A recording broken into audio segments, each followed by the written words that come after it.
Scene 4, Green Park, 1:15. Always late. He's always late. Hi, sweetheart. Sorry I'm late, sweetheart. See, you don't love me. Sweetheart, I can die for you. Look into my eyes, look into my heart, sweetheart. And what about me?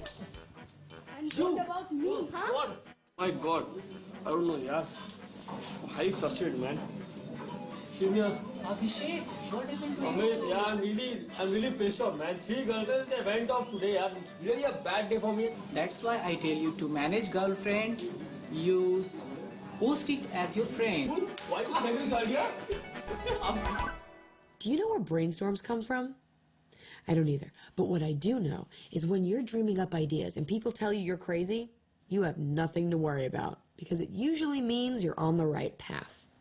One of the most important things is not to be limited by what seems reasonable. Whatever comes to your mind, whatever great ideas are, put it across.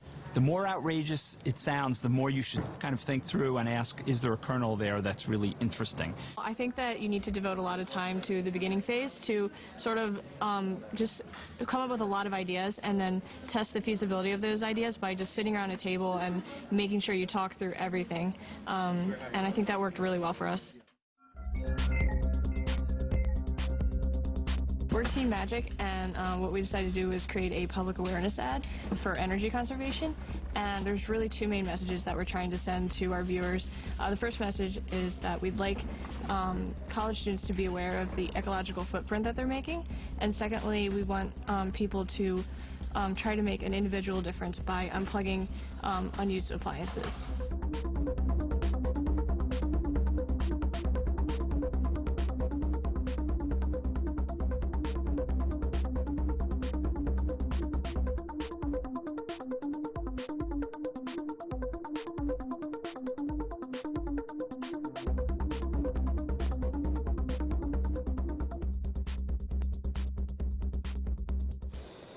So what happens when you get a great idea? You do something with it. Or you just write it on a Post-it. An idea is important, but getting that idea translated into something practical is equally important. We thought about where could value come from Post-its, and it's actually not from the Post-its itself, of course. It would be a medium to carry the value. We looked around here at Stanford and thought, where is there most value here at Stanford? And we realized it's in the people. We hope to create value by using the Post-it note as a means to create an inspiring piece of art, and through this art, to contribute towards solving the problem of hunger worldwide. I like that. We're fairly comfortable that this is a good idea. The inventing part of innovation, you know, it's a brainstorming time. It's very free. But when you go to deploy, you have to decide what not to do and what to do. Cool. The next item is for us to now map out our strategy. Yeah. You're taking risks. You're doing things that you're going, wow.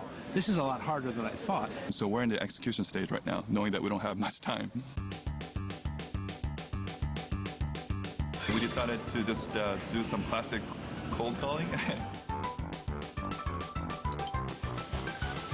Excuse me, Dr. Sheehan? Yes. Hi, I'm Christopher Hahn. I'm a PhD student here. Come in. Thank you. We try many different approaches, and we figure out a way that seems to work. We're trying to create value, and we'd like your help with this. Okay, tell me more about it. Sure. We find the most effective way is us going in as a team, and which makes it more convincing that this is a project that a lot of people are committed to. The way it works is we've asked exceptional minds from various disciplines. Having already notes from other prestigious people, the one we're approaching are more inclined to follow suit and give their words of wisdom to us. For example, we have here from physics, Robert Laughlin, Nobel laureate, and Roger Kornberg, also Nobel laureate in chemistry.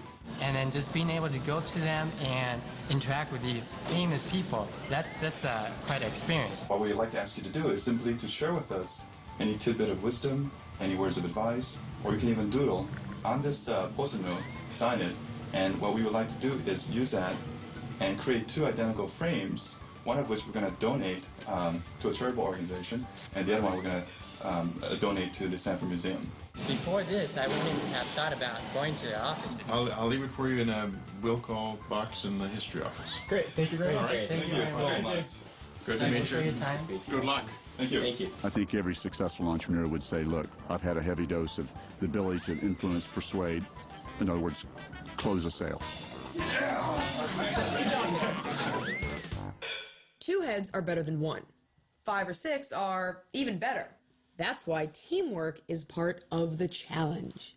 So the first thing students have to learn is teamwork. Hi everyone, my name is Christian. We basically wanted to have a very diverse team, very different, work with different people that had different working styles. My name is Desiree. But teamwork, of course, means other skills as well. They need to know communication skills. We actually didn't know each other. We just met today, so it's kind of exciting. I'm Candace. They need to know how to get along with one another. We come from many different types of academic disciplines, and so we want to know like what types of things, what types of experiences that you've had that you can contribute to our team. David?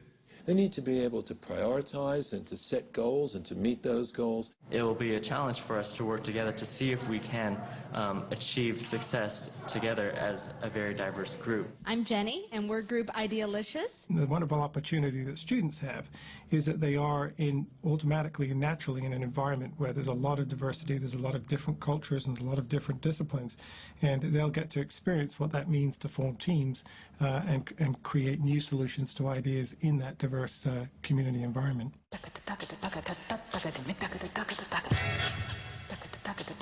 If everybody could please stand up, we're going to ask you to pledge to stick it to heart disease for us. I hereby pledge to stick it to heart disease by limiting my risks of heart attack through heart-healthy lifestyle modifications. Learning about the early signs of heart disease. Assessing my risk of heart disease with a medical practitioner. Encouraging my friends and family to be conscious of heart health. To be healthy and thrive. To be healthy and thrive. All right, now stay in that position. I'll take a picture. Entrepreneurs. Do they have a look? Do they act a certain way? What does it take? Entrepreneurship is an extreme sport. You gotta get out and do it. High energy. You've got to be willing to dive in and do things that are often above and beyond what would normally be expected to make things happen. Most of the truly innovative creative thinkers are intuitive people, and at some point in their process they get this gut feeling that this one is the one that makes sense. The attributes we look for in young entrepreneurs and all entrepreneurs are fundamentally the same, which is a passion and a drive to make a difference. They must really care about what they're doing. They're not arbitrage-seeking opportunists. They really care about what they're doing. They have, most importantly, an infectious enthusiasm.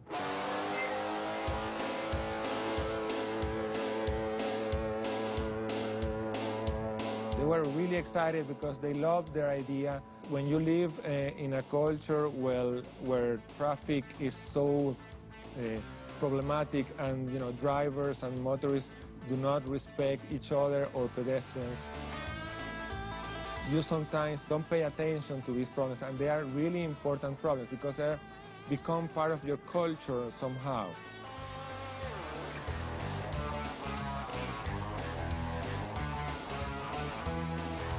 The students told me later that at the beginning they were a little bit afraid.